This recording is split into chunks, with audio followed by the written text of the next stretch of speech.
Everyone.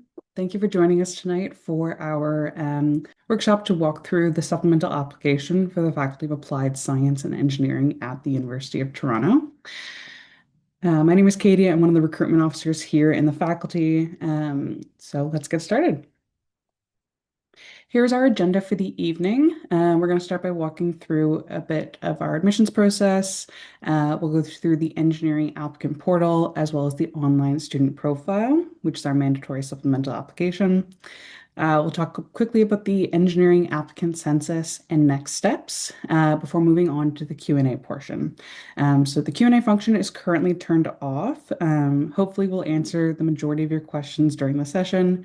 And then after we've kind of gone through the presentation, we will open up the Q&A and get all of your kind of questions and next steps answered. So taking a look at the admissions process. So we take a broad-based admissions process here at U of T Engineering. And essentially what this means is that we are looking for more than just your academics. So as an engineer, there are so many skills that you need beyond just, math and science to help you succeed. What we call professional skills, right? So communication, leadership, teamwork, these facets that are really important in your success within your undergraduate studies and your career as a whole. And we really want to make sure that we are taking those things into account as we assess your application. So there are three factors that we look at when we assess your application. So we're looking for your academic achievement, your extracurricular involvement, and then we also look at something called the personal profile, which is essentially our interview equivalent for the application. So we'll walk through in detail how to complete all of these sections over the next hour or so, in addition to, again, that Q&A time. So looking at the kind of timeline of our application process, you've already completed step one, the OUAC application, if you are here tonight, hopefully. If not, that's okay. You still have plenty of time to do that. We do encourage you to apply through the OUAC as early as possible, just because our supplemental application is due on January 15th. So the online student profile for the faculty is due December 2nd if you're applying for early consideration, or January 15th for general consideration. So we really recommend getting that OUAC in as soon as possible. If you submit your OUAC application later, so by that January 15th date, your online student profile will be submitted late and you'll be reviewed kind of in the later rounds of our application process. So we really recommend applying early, giving yourself plenty of opportunity to be reviewed earlier on, and lots of time to get that application in. We have our deadlines for the awards profile and the residence guarantee deadline. And then for Ontario high school students, we give out offers in 3 rounds, February for early consideration, and then March and May for general consideration. For non-Ontario students, we give out offers on a rolling basis starting in February. And the deadline to accept is May 1st for non-Ontario students or June 1st for Ontario students. So looking at the engineering applicant portal, this is essentially kind of your home throughout the supplemental application process. There are a number of kind of facets that go into the portal. So the first is completing your OSP, your online student profile, which is again the mandatory supplemental application. Keeping track of the status of your application, including providing all required documents. You will also find the applicant census as well as the financial information tabs located in the portal as well. Once you get access to the portal, this is what that login page will look like. You'll have received an email already from the University of Toronto thanking you for your application, as well as steps on how to enable your Join ID. Make sure your Join ID is enabled before you try to log into the portal. Just make sure you don't have any kind of bumps getting in. So look at through your email to find steps on how to enable your Join ID. Once you log in, you will find the dashboard page here, which shows all the different sections of the OSP at the top there on all those different tabs. We're going to walk through step by step on how to complete each of those sections. Important to note on this page, if you are required to provide proof of English facility, that will show on this page, so you'll know whether or not you're being asked to provide either test scores or another form of proof of English facility. So looking at the online student profile itself, you will also hear me refer to this as the OSP, so just a bit of context for that. These are all of the different tabs that you'll find on the OSP. So as I said, we're going to go step by step and talk about how to complete all of them so that hopefully you feel really confident and prepared to complete the application. The first section that we're going to look at is the program choices, including PEY interest tab. So this is what that page looks like. As you likely noted, or maybe noting soon if you're applying, on the OUAC, you apply to just essentially your first choice program. You're only able to apply to one program on the OUAC. On our supplemental application, you can rank additional programs that you would like to be considered for in the order of your interest. So looking a little more closely at that, you will see the 10 programs that we offer listed on the side of the screen. You must select a minimum of 2 and a maximum of 4 programs that you would like to be considered for. You'll note here that both our engineering science and our track 1 undeclared programs must be ranked first. If you're interested in both of them, you have to rank Eng first and track 1 second, as they're both competitive and quite limited in terms of spots. Something important to note here is that while it's not kind of the biggest factor that we look at when we assess your application, the order that you rank the programs may be taken into consideration as we review your application. So because of that, we say do your research, try to feel as confident as you can about the order that you're ranking your programs, and really rank them in the order that you are the most interested in. Again, it's not the number one thing that we look at when we assess your application, but it's helpful for us to know kind of which programs you are the most passionate about and you are the most interested in as we assess that part of your application. At the bottom of the page, you will see the section to indicate your interest in our PEY co-op program. Something to note here, indicating interest in PEY does not change kind of the competitiveness of your application at all. Any student who wants PEY has that guaranteed to them, and doesn't change anything for us in terms of how we review your application, anything like that. Next up, we're going to take a look at the applicant timeline, test scores, and academic profile sections. So looking at the applicant timeline, this section asks you to provide information about your activities from the start of high school up until summer 2026. If you took any kind of significant time off outside of regular planned breaks like summer, this is where you would indicate that. So the first thing you're going to do is start by confirming that the date that you started high school is correct, and indicate if you've been registered as a kind of full-time post-secondary student. The applicant timeline is auto-populated from the information that you provide on the OUAC. However, if anything's incorrect about that information, you do have the option to add a new timeline item. So again, ensuring that you're including your high schools from the start of high school onwards. If anything was incorrectly transmitted from the OUAC, you can remedy that here. As well, there can sometimes be some issues with how that data transfers from the OUAC to us. So if there's any schools that you see on your portal that are incorrect, you can select did not attend, and again, add a new timeline item with that correct information. Once you've verified that all of this information is correct, you can click submit and go on to the next page. Something really important to note here is that the information that you provide on this page does kind of provide information to some of the subsequent tabs. So it is important to try to kind of complete the tabs in the order that they're listed here. So for example, the information that you provide on the applicant timeline then rolls over to start the academic profile, so on and so forth. So making sure you're kind of completing them in the order that they're listed ensures that there's no issues with how that data is transferred over. Next up is the test scores page. If you have taken or plan to take any standardized tests, we do ask that you report them. Generally, if you're an Ontario or Canadian out of province student following a provincial curriculum, you're not required to submit the scores, but if you would like, we do strongly encourage you to do so. So again, this is for kind of major standardized tests such as SAT or AP tests, you would report them here. As well, if there's any tests that you're planning on sitting. So for example, if you're going to be sitting any AP exams in the May 2026 section, you can report them there as well. Next up is the academic profile section. So this is where you're going to list all of your senior level prerequisites in math, physics, chemistry, and English. So we're looking for grade 11 and grade 12 to be reported here. Again, this is based off the information that you noted in the applicant timeline. So please ensure that you're filling out that section first. So the first thing that you're going to do is verify that the education system listed under your school is correct. If it is, you can start adding courses.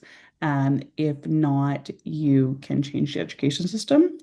Once you've verified that the education system is correct, please read the few kind of instruction lines underneath that school and education system, just so you kind of know exactly what you'll need to report. So in the example here, you'll note that Ontario high school students do not have to report their courses, but the instructions listed there can change by education system. So just double check that you understand exactly what we're asking you to report there. When you click Add Course, this is the box that will appear. You'll select the general name for the class and then write the specific course name as it appears on your transcript. So for example, if you were looking to report grade 11 chemistry, you might select chemistry 1 and then write grade 11 chemistry in the course name.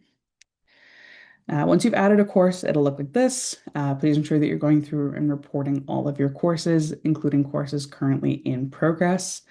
You'll find instructions in the portal on how to report classes that don't have a grade yet, but this allows us to make sure that you are planning on taking all of the prerequisites and they're going to be meeting our admission requirements.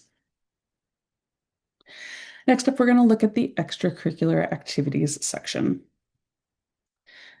So this page asks you to list all of your extracurricular activities and provide a short answer response about kind of how some of the activities you've been involved in maybe have shaped your interest in engineering. So looking at that first section, we're asking you to list the activities that you've been involved in, anything outside of the classroom, so not for high school credit, that you feel have been kind of the most meaningful to you.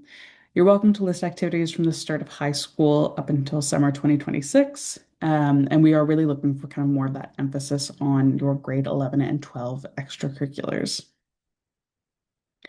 When you add an activity, this is the box that will appear.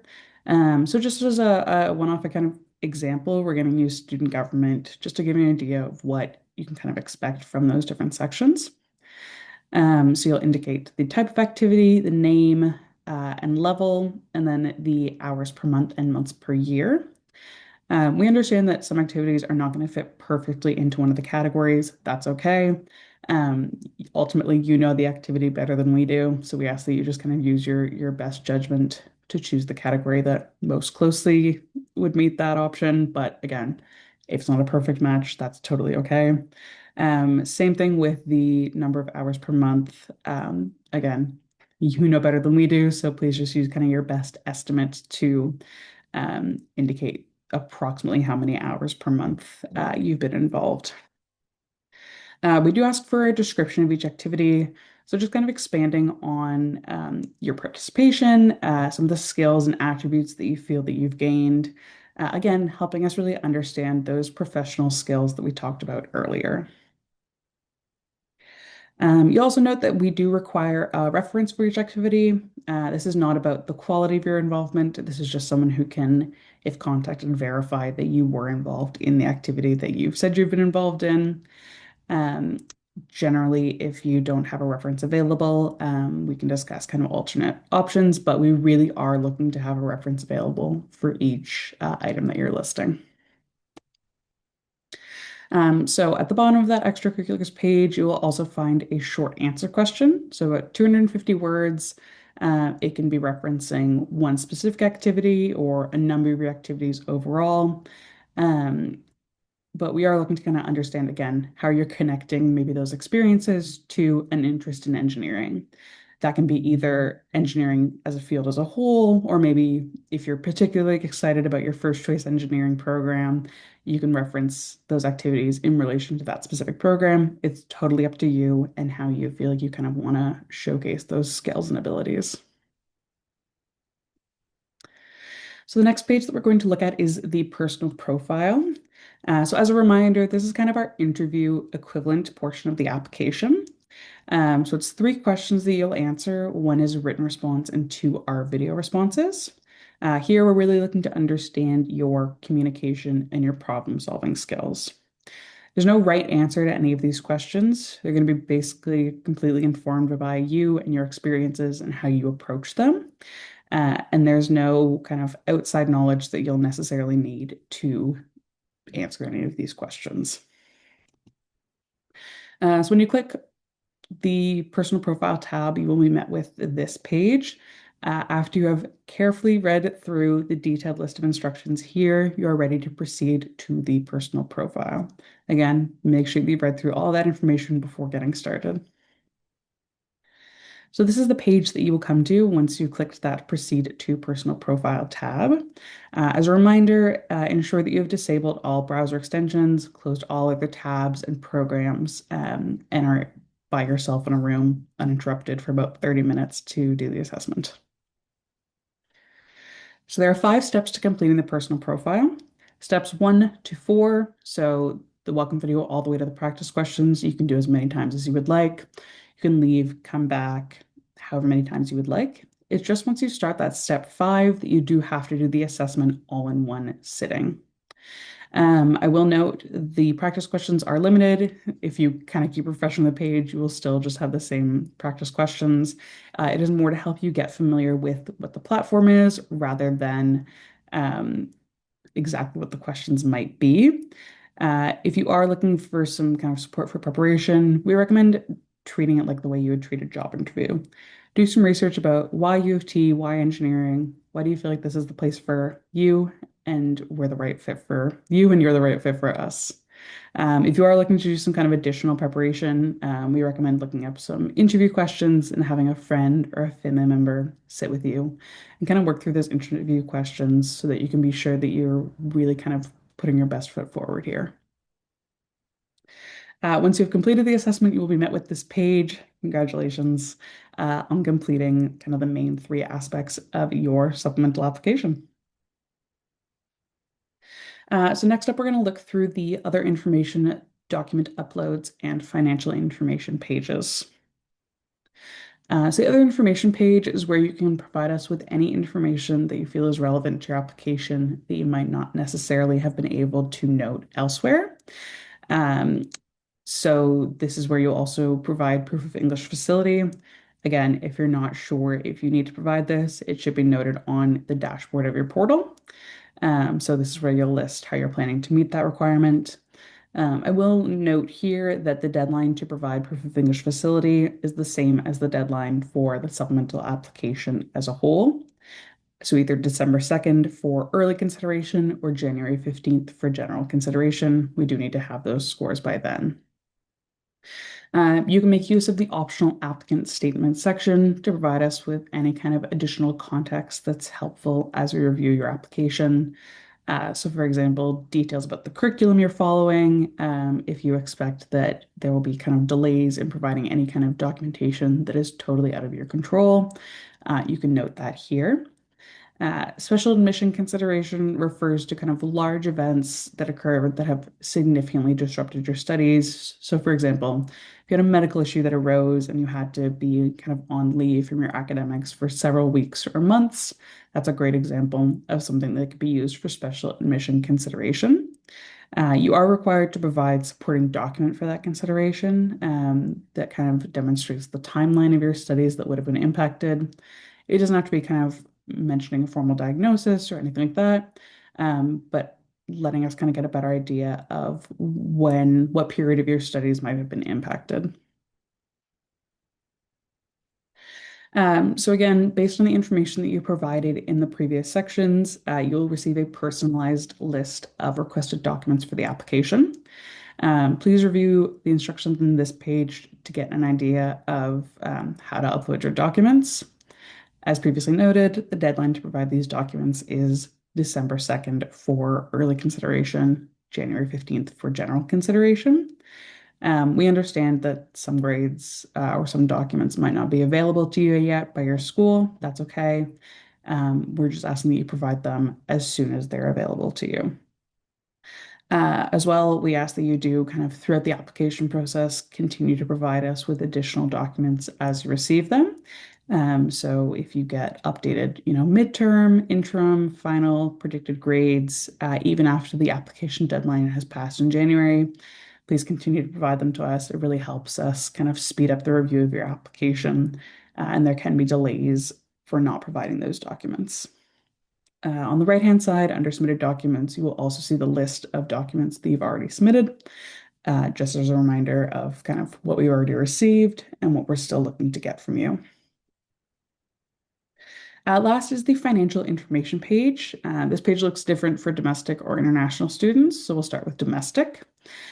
Here you can self-identify for a few of our scholarships. You can also access the Needs Navigator and provide information about consideration for the Troost Family Engineering Award. Generally, domestic students as a whole are automatically considered for admission scholarships with their application, but this can help us consider you through some additional scholarships as well. For international students, we offer a limited number of our U of T Engineering International Scholar Awards. If you would like to be considered for one of these, you'll need to complete the financial information tab again by that document deadline of December 2nd or January 15th. And with that, you're all done. This maybe seems like it should be obvious, but remember to click that Submit Profile button once you have completed all of the different tabs. There's one specific tab that says Submit Profile. And once your application is completed, make sure that you have submitted that. This signifies to the admissions committee that your application is all done and ready to be reviewed. In terms of next steps, the biggest thing is going to be making sure that you are checking back to your engineering applicant portal. As I noted, we will request updated transcripts, documents as they kind of come out over the next couple of months.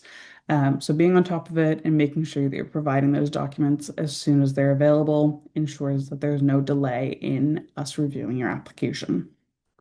You can also complete our optional applicant census and get in touch with us via live chat to answer any questions that you may have.